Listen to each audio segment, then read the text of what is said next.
In this lecture, we're going to start our coverage of Syria, and to do so, we're going to go back to a setting of around 1918, and the focus is going to be on the greater Syria immediately after World War I. Now, you may recall that on the basis of repeated promises by the Allies to the Arabs regarding their independence at the end of the World War I, remember the promises that we discussed in the earlier lectures under the betrayal lectures, beginning with the famous Hussein-McMahon correspondence. And the substance of these correspondence were confirmed by the so-called Declaration to the Seven on June 16, 1918. And again, these promises were reaffirmed a few months later by the Anglo-French Declaration in November. So given all of these promises, on November 1918, Faisal, the third son of Sharif Hussein, establishes a national Arab government in Damascus. The Arab nationalists all rallied around Faisal, and they ended up creating a new political party called the Arab Independence Party. That party was able to unify leading Arab nationalist forces in support of Faisal and, of course, in support of Arab independence. After that, they organized elections, and on July 1919, they established the first parliament called the General Syrian Congress. Part of their task was to issue a set of demands, including the following. One of them was recognition of independence of Greater Syria, that includes Palestine, as a sovereign state under King Faisal. Second demand was the rejection of the two important agreements. One was the Sykes-Picot Agreement. They rejected. Remember, that agreement was the division of the land between the French and the British. And the second one was, of course, the Balfour Declaration, which essentially designated a national home in the heart of Palestine for the Jewish people. So they rejected both Sykes-Picot and Balfour Declaration, or any plan that called for a partition of Syria for the purpose of creating a Jewish entity in Palestine. They also rejected external political control and sponsorship, which was in anticipation of the implicit idea behind this mandatory rule that was being considered, it was under consideration by the League of Nations. In other words, they said, we don't want to have mandates under the control of the British and the French. Also in tune with King Crane Commission, which we also discussed in the previous lectures, they also called for the acceptance of foreign assistance from the United States, the only country they really trusted at the time. But they stipulated that in case the United States would not be involved or unwilling to participate, then they are also willing to accept assistance and aid from Britain as a second choice. But they rejected any form of assistance from France because they knew full well that the French had designed for the area. In March 8, 1920, the General Syrian Congress, the parliament that was created, they declared independence for Syria and named Faisal the king of Syria. And as part of that declaration, they demanded foreign troops to leave the area. Now, Going back to the earlier lectures on the betrayal, you may recall that this experiment in Arab sovereign statehood would come to an abrupt end during the San Remo conference in May of 1920. So instead of sovereignty, the League of Nations bent to the pressures from Britain and France, and by this time the United States was pretty disengaged. Wilson was ill, and instead they awarded the mandate to Britain and France. So the Arab lands, instead of becoming independent, they go under the tutelage of foreign powers, the British and the French. So instead of fulfilling the promises of independence in the Hussein-McMahon correspondence, which was again reaffirmed over and again in cognate declarations and pledges made by Britain and France, instead of that, the two agreements that are being implemented, one is the Sykes-Picot Agreement of 1916, and the other is the Balfour Declaration of 1917, and these two become the basis for the post-World War I dismemberment and reassembly of the Ottoman Empire. So in other words, a good chunk of Greater Syria was given as mandate, as you will see, to France. Without a moment's hesitation, the French gave an ultimatum to Faisal to get out, and then immediately set out to rout the nationalists from Syria. On July 24, 1920, the French forces defeated the Syrian nationalists in the Battle of Maysalun, and the next day, Faisal's short-lived reign in Syria officially came to an ignominious end. So the Arab kingdom of Syria was a very short-lived kingdom. It lasted a little more than 4 months, from March 8, 1920, till its defeat in the hands of the French on July 25, 1920. So under the French rule and the British mandate, Greater Syria was now being divided between these two imperial powers, each having a mandate.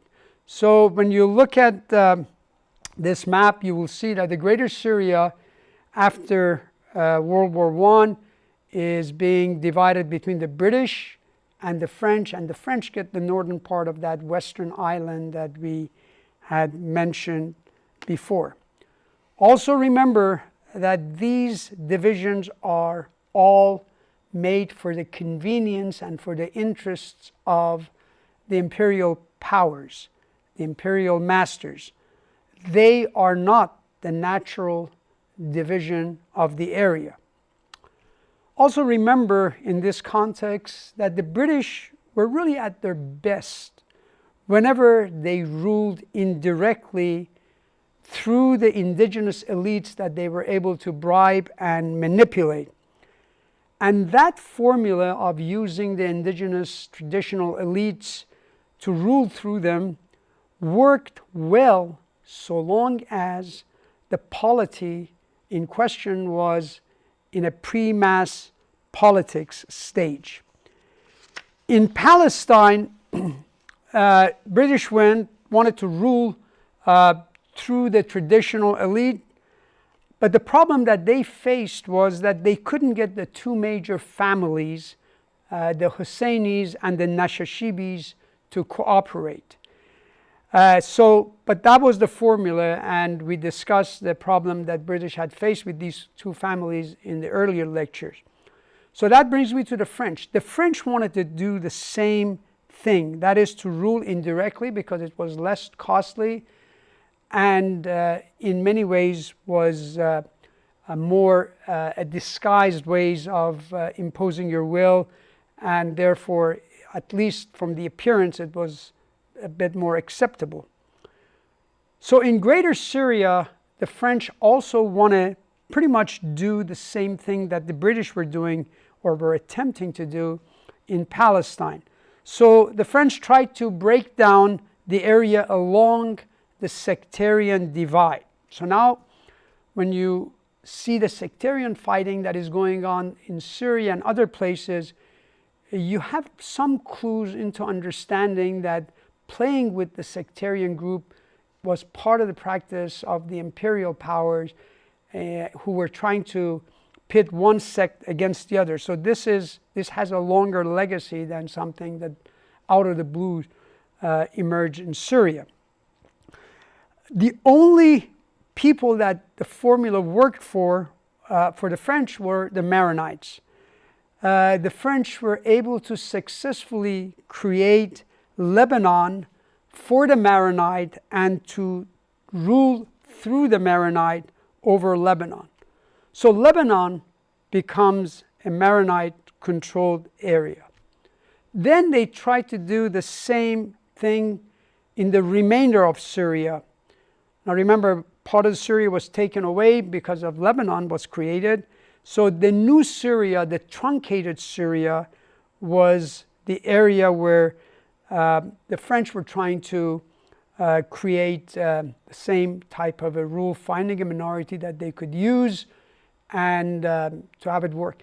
And I should say at this point that the Maronite, one reason it worked because at that point Maronites were a majority rather than a minority. But the rest of the area, the minorities that they were dealing with were simply not up for the task. Now, in the new Syria or the truncated Syria, as I mentioned, you have the following groups. You have Alawis and the Druze. Both of these groups are spin-offs from the Shiite Islam. You also have the Christian Orthodox, but the overwhelming majority, something like in the order of 60-65%, are Sunni Muslims. So the task is more challenging for the French in those areas. So in the smaller New Syria, after carving out the Lebanon, the French tried to rule through one particular group, a tiny minority called Circassians, but it simply didn't work. Circassians are non-Arab Sunni Muslims. They immigrated from Circassia in the Caucasus into Greater Syria roughly around the 1870s. As I said, they're small, few thousands, and they live today in villages in Galilee and in Jordan. Therefore, unlike Lebanon, in the new Syria, the French were simply unable to rule indirectly through surrogates and through indigenous leadership. Therefore, they had no other option but to rule directly.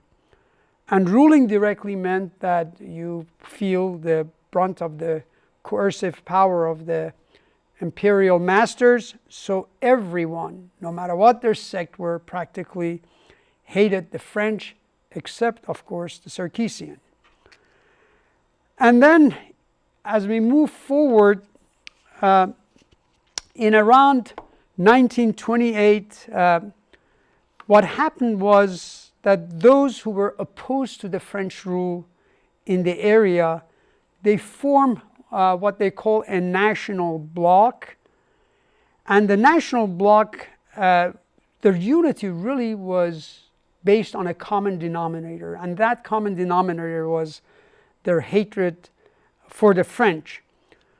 So the national bloc, what it does is that it begins to draft a constitution to set the stage for their own independence and a democratic society that would be pluralistic. So they draft a constitution that is secular, it is democratic, and very much something that they believe would allow them to exercise a measure of sovereignty. The French were very, very angered by this move. They simply dismissed the Constitution, and in 1930 they actually came up with their own version of the Constitution, which lacked any of these attributes. So the Syrians are very, very upset at the French, and in 1936 there is a rebellion that breaks out against the French and the type of rule that was exercised in the area. And by 1936 we are now moving toward World War II. As World War II approaches, Syria entered World War II under a very brutal French rule. So when the Germans defeated the French, both Syria and Lebanon come under the rule of Vichy France, and they begin to actually cooperate with Germany. When that happens, the British, after a while, decide that they need to act. They invade the area and quote unquote liberate them from the Germans, and then they turn it right back to the Free French under General de Gaulle. But now the Free French and de Gaulle do not want to leave the area. They want to go back to the status quo ante, and as a result, the Syrians are once again under the French rule, and the French are continuing with their type of behavior that led to so much anger on the part of the Syrian. Now, one quick digression perhaps is in order, and that is people and nation as a rule don't accept decline gracefully. The French really epitomized this phenomena at this juncture in their history. They were already humiliated in this area by the British. They were rivals in the area, and actually the French had become very suspicious of the British because, if you recall, we mentioned in 1918 the Declaration to the Seven, which essentially promised the area to the Arabs, when British knew full well that the French had an interest in that area and they wanted to keep it. And in fact, General Allenby, when he was trying to free that area, he decided deliberately not to march into Damascus in order to allow the Arab forces to defeat the government there, so that they could claim they have liberated Damascus, so that they could have a basis for starting their government. And of course the French were very, very upset at that once they realized that the British were trying to give Arab independence at their expense.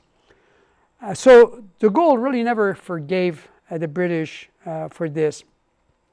In the meantime, the French are also having a kind of a love affair with the Maronites and want to make sure that they absolutely have their own states. So after World War II, you begin to see the division of the whole area. So when you look at this, you will see that in 1947, what happens is that Syria is born as a separate state. Lebanon is born as a separate state. By 1947, Israel is created by the United Nations, and so is Jordan. And after 1948, there is no Palestine. So Palestine is really wiped off the official map.